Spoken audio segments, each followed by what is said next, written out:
ngi dund waaye dund ko xam ne lu mu yàgg-yàgg day jeex dund ba yàgg ana Moustapha dee naa rek ngay dégg maa fi ne woon ak yéen di dund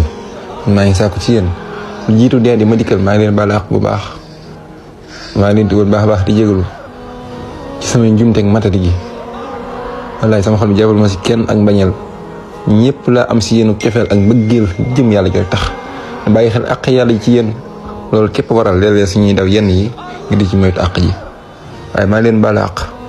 xam ne àdduna kat dara saxu fi loo xam ne lu mu yàgg day jeex kon nag yel na lu ñu yàlla sédd ci wërsëg ñu jaayaat ko suñu borom loo xam ne bu la ko yàlla séddee nga yaa ngi cay toñ sa borom di ko ca moy ngal la maa ngi ñaan sama borom yàlla naa mucc ci mbooleen lu may sol rek moom ak mbooleen lu may sol rek sama diggante ku baax ki Sëñ Tuubaa si Xaadim daam yàlla gën a bëgg Sëñ Tuubaa di ko dund laay dagaan sama borom te di ko dagaan ci ngeen ñaama ko te maa ngi leen koy dagaanal yàlla suñu borom defal leen ko ci barke maam Cheikh Ibrahima Fall maa ngi leen tuwal baax di leen balaq ci samay njumteeg matériel gi ndax ak dund kat dund yaa guddee fi nga juddoo ak fi ngay faatoo benn la dara saxu fi dara ndax lañu góorgu ak tuuti ci jaamu yàlla sax seetlu ci nam gën lee yàlla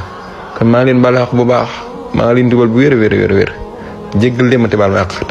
te ngeen bañ maa jàppee sama matériel gi ak xamadi gi ma xamadi tuwal naa leen bu wér ba ak si Abdou Sakor Fall